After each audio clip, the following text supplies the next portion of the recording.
Good morning everyone. Up to now we have talk about the plant tissues. अब तक हमने जितनी बारे में बात की वो सारी बातें हमने की हैं प्लांट टिश्यू में कि प्लांट टिश्यू दो टाइप्स के होते हैं, सिंपल और परमानेंट, सॉरी मेरिस्टेमेटिक और परमानेंट। फिर मेरिस्टेमेटिक में तीन टाइप्स के होते हैं, एपिकल, इंटरकैली और लैटरल। और उसी तरह परमानेंट में दो टाइप्स के होते हैं, simple permanent that is the parenchymatous and complex permanent that is the xylem and phloem. Yesterday we have talked about the animal tissues कि animal tissues फोर टाइप्स के होते हैं, epithelial, connective, muscular and nervous. There are four types of epithelial, animal tissues are present in animals, that is the one epithelial cell, second one is the connective, third one is the muscular and fourth one is the nervous. Now today we are going to talk about our first type of animal tissues, that is the epithelial tissue.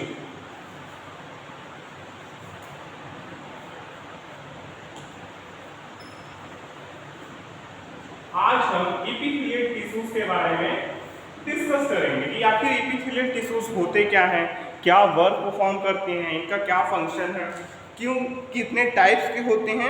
आज हम ये सारी बातें जानेंगे।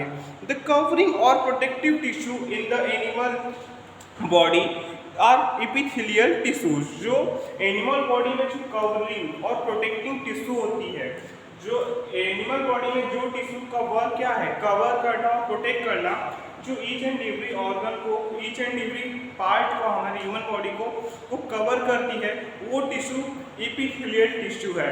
This tissue is known as epithelial tissue. Epithelium covers most organs and cavities within the body. बताया ना, epithelial tissue क्या करते हैं, हमारे बॉडी के ढेर सारे जितने भी ऑर्गन्स हैं और जितने भी कैविटीज़ हैं हमारी बॉडीज़ में, उन सब को वो कवर करके ढक के रखते हैं।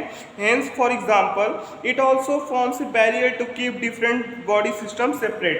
और इसी तरह ये क्या करते हैं, ईच एंड एवरी ऑर्गन को, ईच एंड एवरी पार्ट से सेपरेट रखते हैं। ऑर्गन हो चाहे बॉडी हो, उन सब में सेपरेशन का काम एपिथेलियल टिश्यूज करते हैं। For example the skin, our skin is also an epithelial tissue.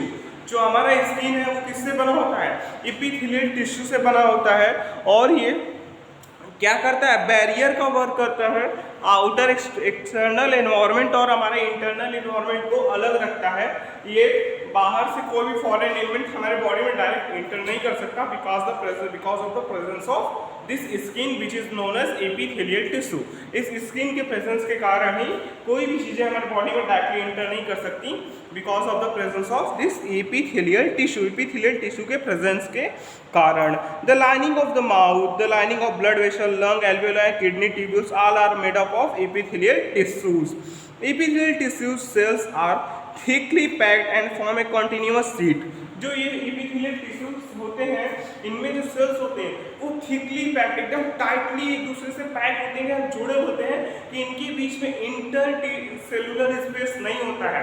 इनके जब सेल्स के बीच में इंटर सेलुलर स्पेस बहुत माइन्यूट होता है, बहुत ही कम होता है, फिर टिश्यूज में तो कहाँ से होगा, फिर सो इसी में इनमें भी ये एक सीट का फॉर्मेशन करते हैं, कॉन्टिन्यूअस सीट का, एक दूसरे से कंप्लीटली अटैच रहते हैं ताकि कोई भी सब्सटेंस इनके विदाउट फॉर्मेशन के आर पार नहीं जा सकता है। Without their formation no any substance can cross them. और एटलीस्ट अगर किसी भी सब्सटेंस को क्रॉस करना होगा तो एक एपिथेलियम लेयर को तो जरूर उसको क्रॉस करना ही होगा। और एक ही एपिथेलियम लेयर नहीं होती है, हमारे बॉडी में ऐसे कई एपिथेलियम लेयर प्रेजेंट होती हैं। तो अगर कुछ भी सब्सटेंस हमारे बॉडी के इंटर करना हो, हमारे बॉडी में जाना हो, तो उससे कम से कम मिनिमम एक लेयर तो जरूर क्रॉस करनी ही पड़ेगी। Along with that as a result the permeability of the cells of various epithelia play an important role in regulating the exchange of material between the body and the external environment and also between the different parts of the body। और इसीलिए ये क्या करता है, जो various epithelia layer present होती हैं वो बहुत ही इंपॉर्टेंट रोल प्ले करती हैं एक्सचेंज ऑफ मटेरियल्स का। जो मटेरियल्स हमारे इस बॉडी से आउटर एनवायरनमेंट में, आउटर एनवायरनमेंट से हमारे बॉडी में एक्सचेंज होते हैं, इनको रेगुलेट करने का बहुत ही इंपॉर्टेंट रोल प्ले करती है। इस सभी चीज़ों को परमिशन नहीं देती है कि वो हमारे बॉडी के अंदर चले आए। Along with that, regardless of the type, Epithelium is usually separated from the underlying tissue by an extra fibrous basement material। और ये जो epithelial tissues होती हैं वो एक underlying tissue जो है extra cellular fibrous basement material से सेपरेट की हुई रहती है। Different epithelia shows different structure and correlate with their unique function। जो अलग अलग इपिथीलिया हैं वो अलग अलग स्ट्रक्चर को शो करती हैं और अलग अलग फंक्शन को परफॉर्म करती हैं। For example in cells lining blood vessels और lung alveoli where transportation of substance occurs through a selectively permeable surface there is a simple flat kind of epithelium. जैसा कि ब्लड लंग्स और alveoli में जो transfer होता है, exchange होता है, तो यहाँ एक semi permeable simple small thin और फ्लैट टाइप की इपिथेलियम लेयर प्रेजेंस होती है for the exchange of the materials, exchange of oxygen.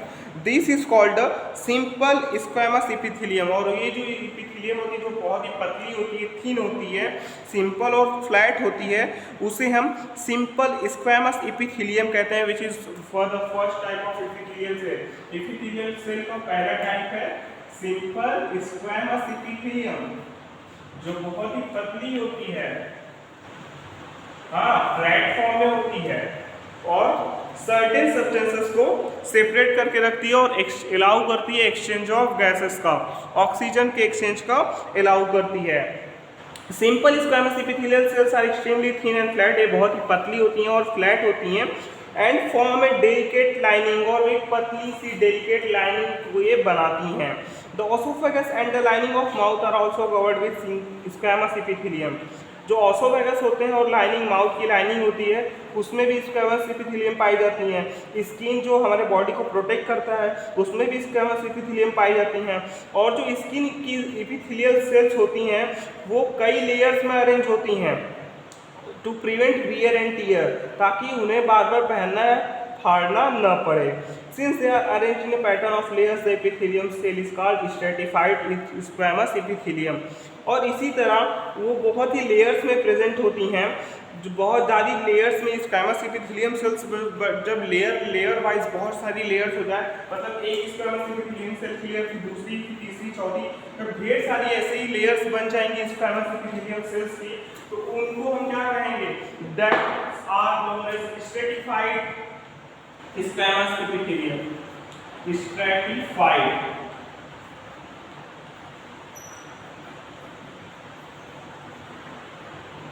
जब वो एक कॉन्टिन्यूअस लेयर फॉर्म कर लेंगी, सिंपल स्क्वैमस इपिथेलियम सेल्स जब कॉन्टिन्यूअस लेयर फॉर्म कर लेंगी टिश्यूज तो वो स्ट्रेटिफाइड स्क्वैमस टिश्यूज को नाम से जानी जाती हैं। They are known as stratified squamous epithelium tissues where absorption and secretion occurs as the inner lining of the intestine।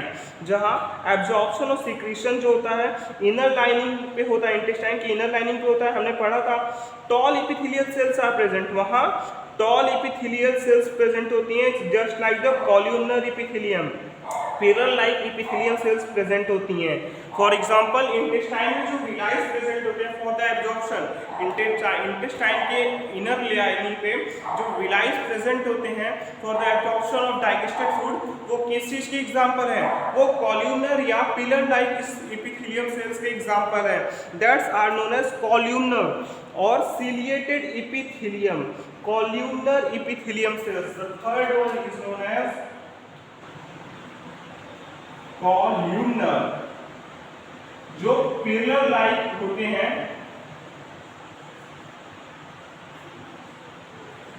Pillar like formation होते हैं जो इंटेस्टाइन की, इनका सबसे अच्छा एग्जांपल इंटेस्टाइन की इनर लाइन, चाहे स्मॉल हो चाहे लार्ज हो, दोनों में विलाइस प्रेजेंट होती हैं और एक पिलर लाइक होते हैं जो एब्जॉर्प्शन और सिक्रीशन का वर्क परफॉर्म करते हैं।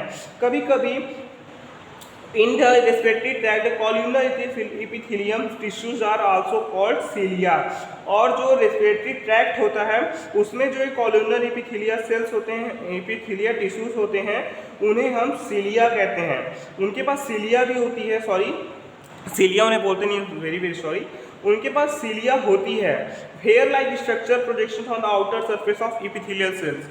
हेयर लाइक प्रोजेक्शंस होते हैं जिन्हें हम सिलिया के नाम से जानते हैं, वो आउटर सरफेस पे प्रेजेंट होते हैं। These cilia can move and their movement pushes the mucus forward to clear it.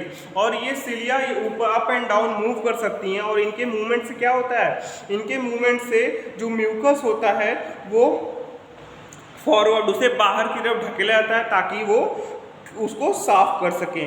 This type of epithelium is दस कॉल्ड सिलिएटेड कॉल्यूमनर इपिथेलियम. और इस तरह के इपिथेलियम लेयर को हम क्या कहते हैं, सिलिएटेड कॉल्यूमनर इपिथेलियम.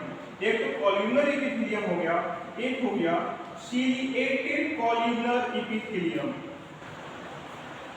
जो कॉल्यूमनर इपिथेलियम बियर्स करेंगी सीलिया को, उन्हें हम सिलिएटेड कॉल्यूमनर इपिथेलियम के नाम से जानते हैं. Cuboidal epithelium which cube shaped cell forms the lining of kidney tubules and duct of salivary gland where it provides mechanical support. जो किडनी ट्यूब्यूल्स होती हैं, लाइन जो किडनी ट्यूब्यूल्स को लाइनिंग कर होती है और जो सलाइवरी ग्लैंड की लाइनिंग होती है वो क्या करती है, वो बनी होती है क्यूबॉइडल इपिथेलियम से. क्यूबॉइडल इपिथेलियम से बनी होती है और वो मैकेनिकल सपोर्ट प्रोवाइड करती हैं. क्यूबॉइडल इपिथेलियम वो बॉडी को मैकेनिकल सपोर्ट प्रोवाइड करती हैं and hence epithelial cells often acquire additional specialisation as gland cells which can secrete substances at the epithelial surface. और इसी कारण इपिथेलियल सेल्स जो होती हैं उनके पास एक एडिशनल स्पेशलाइजेशन, कुछ ज़्यादा ही उनके पास स्पेशल सेल्स टिश्यूज प्रेजेंट होते हैं जो ग्लैंड्स में सेक्रेट जो क्या करते हैं, जो ग्लैंड सेल्स को बनाते हैं which can secrete substances at epithelial surface, ताकि वो उस हार्मोन्स को सब्सटेंसेस इपिथेलियल सरफेस पे रिलीज कर सकें. Sometimes a portion of the epithelial tissue folds inward and multicellular gland is form. और कभी कभी क्या होता है, जो इपिथेलियल टिश्यूज होते हैं अंदर की तरफ मुड़ जाते हैं, अंदर की तरफ फोल्डिंग हो जाती है और इसी कारण वो मल्टीसेलुलर ग्लैंड का फॉर्मेशन कर लेते हैं. This is called glandular epithelium. और उन्हें किस नाम से जाना जाता है, ग्लैंडुलर इपिथेलियम. जब कभी कभी इपिथेलियल सेल्स इनवर्ड मुड़ के, इनवर्ड फोल्ड होके ग्लैंड मल्टीसेलुलर ग्लैंड का फॉर्मेशन कर लेते हैं तो उस सेल्स को क्या किस नाम से जाना जाता है, ग्लैंडुलर इपिथेलियम के नाम से जाना जाता है. आज हमने क्या क्या पढ़ा, आज हमने इपिथेलियल टिश्यूज के बारे में पढ़ा कि ये आउटर मोस्ट कवरिंग और प्रोटेक्टिंग का वर्क परफॉर्म करती है. जिसमें पहला था सिंपल स्क्वैमस टिश्यू, जो कि हमारे सिंपल स्क्वैमस टिश्यूज कहाँ पाए जाते हैं, वो फॉर सिमिलर आउटर जैसे ब्लड हुआ, लंग हुआ, एल्वियोला है, वो इन सब में लाइनिंग के प्रोटेक्शन, लाइनिंग का काम करते हैं. और ये बहुत ही सिंपल और थिन और फ्लैट होते हैं और ये कुछ सब्सटेंसेस को सिंपल मतलब सेमी परमेबल मेम्ब्रेन का काम करते हैं और कुछ सब्सटेंस को एक्सचेंज करते हैं. वहीं अगर ये सिंपल स्क्वैमस टिश्यूज ढेर सारे लेयर्स में पाए जाएं तो इन्हें स्ट्रेटिफाइड स्क्वैमस टिश्यूज के नाम से जानते हैं. फिर वही बात आती है कॉल्यूमनर इपिथेलियम टिश्यूज को, जो हमारे इंटेस्टाइन के इनर लाइनिंग पे पाई जाती है इन द फॉर्म ऑफ विलायट, जो एब्जॉर्प्शन और सिक्रीशन का वर्क परफॉर्म करती हैं. और वहीं अगर उन्हीं कॉल्यूमनर इपिथेलियम पे सीलिया पाई जाए, for example in the respiratory tract में से उन कॉल्यूमनर इपिथेलियम सेल पे सीलिया पाई जाती है जो म्यूकस को बाहर निकालने का काम करती है, तो उससे हम क्या कहते हैं, सिलिएटेड कॉल्यूमनर इपिथेलियम सेल्स के नाम से जानते हैं. फिर वहीं क्यूबॉइडल इपिथेलियम सेल्स होती हैं जो कि किडनी ट्यूब्यूल्स में और सलाइवरी ग्लैंड में पाई जाती हैं. और लास्ट जो कुछ इपिथेलियल सेल्स होती हैं इनवर्ड की तरफ फोल्ड करके वो मल्टीसेलुलर ग्लैंड का फॉर्मेशन कर देती हैं, जिसे हम और उन सेल्स को उन टिश्यूज को हम किस नाम से जानते हैं, ग्लैंडुलर इपिथेलियम टिश्यूज के नाम से जानते हैं. So that's all for today. Thank you very much.